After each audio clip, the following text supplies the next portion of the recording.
Well, hello everybody, and welcome back to G Bear's Off-Grid Ways, a homestead in the desert.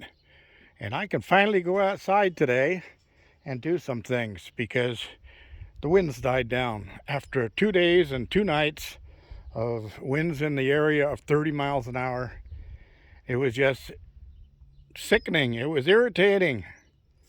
Couldn't get anything done. So anyway, I just finished watering all the plants in the garden, but we're not going to go in there today. Today we're going to start a new segment of moving off grid, things you need. All right, so I've had a few people jumping the gun, getting into other segments outside of, I'm trying to keep these things done in different categories. We just finished solar and electricity. So the next one I want to get into is basically called orientation of your homestead. How do you figure that out? All right. So what I did was I came out here with just my van and an air mattress in the back and some cooking equipment, and I camped. And I could only do that because I was working full-time and running a business. So I would come up here and I would camp right about there, right where that little clearing is. And why was I camping? Well, some things you want to know about the land and the area you're going to move to. First thing you want to know, where the sun comes up and where the sun goes down. And you want to know that for both times of the year because that makes a difference on where you're going to put things. So that's important. So write that down. And I camped right over there, and after about 3 months of coming up on weekends, I realized that the predominant wind was coming from that direction right there, right between that loop in the mountain right there, coming right at me where I'm standing. So I decided that with the winds as strong as they were, that it would be best if I put the front door of the cabin on this side, so that when I walked out the door on a windy day, the wind didn't grab the door out of my hands and throw me down on the ground, and so forth and so on. So do I want the back of the cabin facing the wind? No. Do I want the side of the cabin facing the wind? No. Okay, now there are variables. Like right now, the wind is coming from that direction. But of course, that's the thing that's supposed to be setting up right now with this high pressure, which is supposed to be moving up the western side of the country and going to bring record warmth to a lot of the northern states and southern Canada. But there's also a low down off of the Baja Peninsula of Mexico. And one is spinning clockwise, one is spinning counterclockwise. And when that happens, which is usually not until July or so, we have monsoonal moisture come up from the Gulf of Mexico, and we get rains and high humidity and that kind of stuff. And that's what the call for is for Monday, Tuesday, Wednesday as of right now. Of course, the weather guessers change on a daily basis, so you just got to keep, every day you got to recheck it and see if there's any changes. But the monsoonals are coming, so I have to be ready for that, and I'm all ready to capture water if necessary. So here we go. So how did I orient my cabin? Well, I put the back corner of the cabin over there. I kind of set the cabin on a diagonal so that the corner was facing directly into the most powerful and most dominant winds. And that makes the wind come down and split down the back of the cabin and down this side of the cabin. Okay, so the big wall isn't acting like a giant sail, getting hit straight on. It gets hit right on a corner, and the corner splits it off. Kind of like if the wind was coming from this direction, it would hit right here, goes that way and go that way. It splits it right down the middle. Okay, so that's one thing that you have to consider. Now, it won't be the same for everybody. Different locations, different weather patterns, things like that.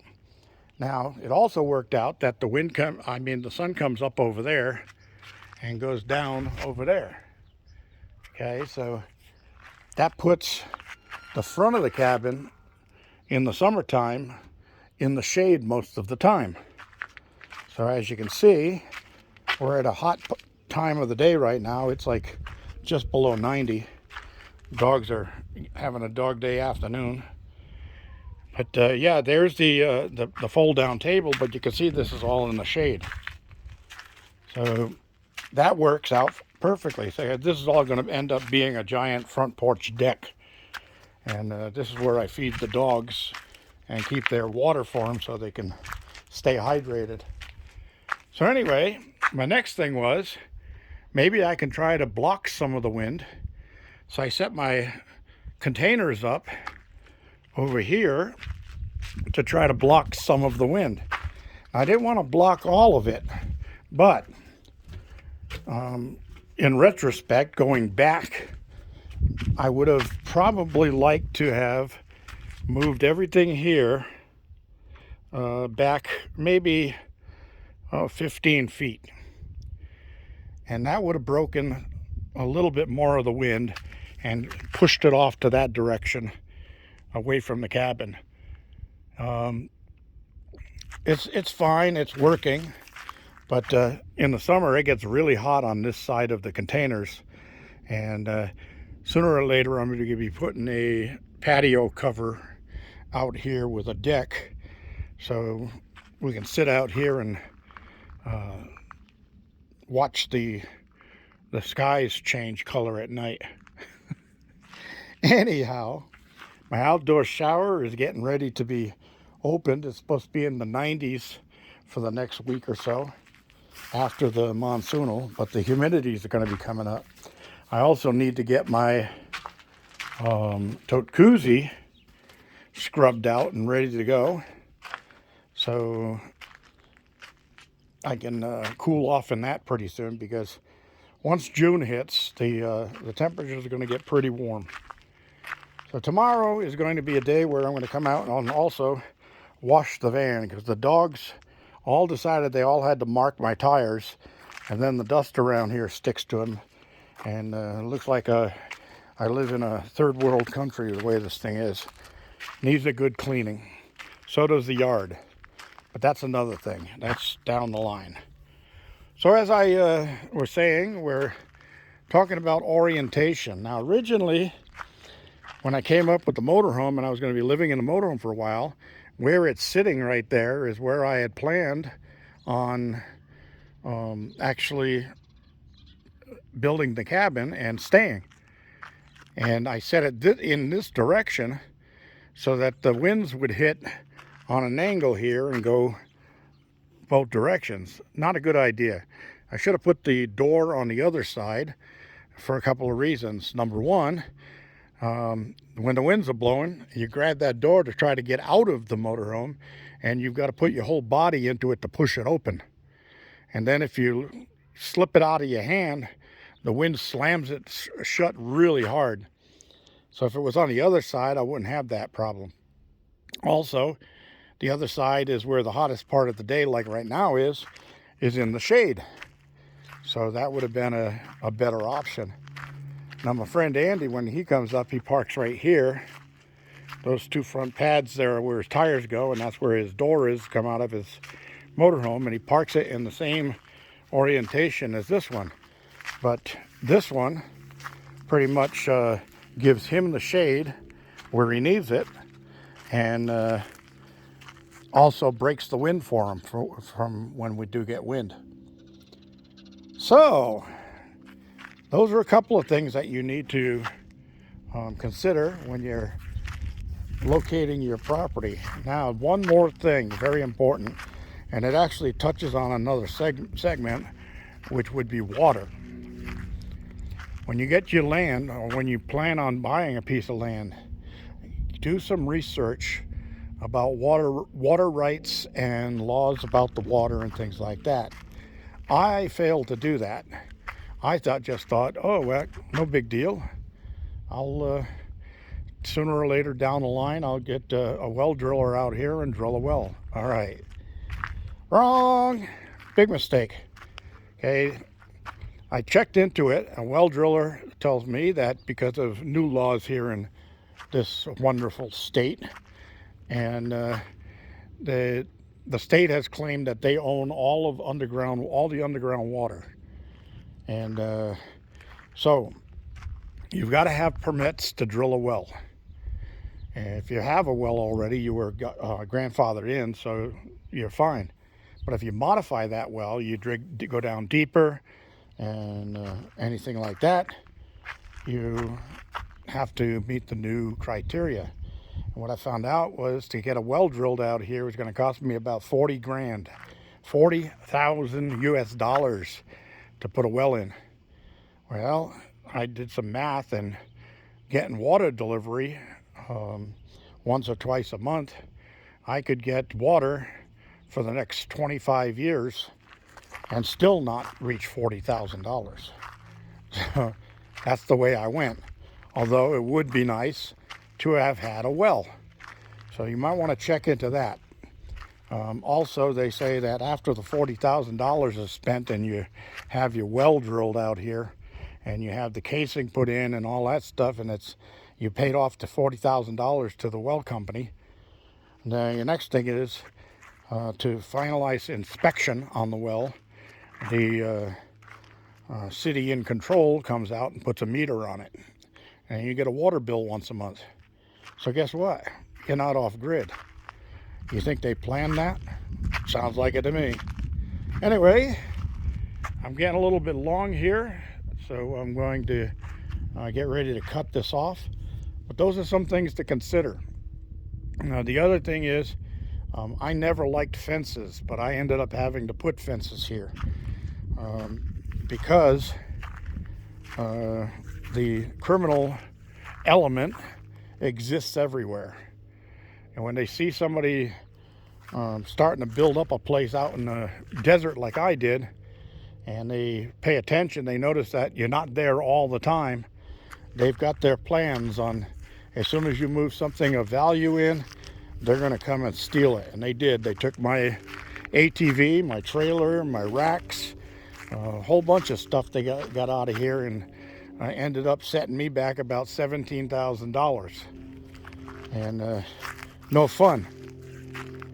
And I just found out from a new neighbor I just met that out here, when the sheriff finds a stolen motorcycle or ATV or something like that, unless it's like right at the same day or same week as it was stolen, you'll never see it again. They sell them at auction and they keep the money. So I'll never see that thing again. That really irritates me. That I'm supposed to have the rights to get that back. That's just like guns. When years ago, when they broke into my house and stole a bunch of my guns, and they said the law says that if they find those guns, they have to give them back to you. Yeah, well, they did. They gave me back the cheapest,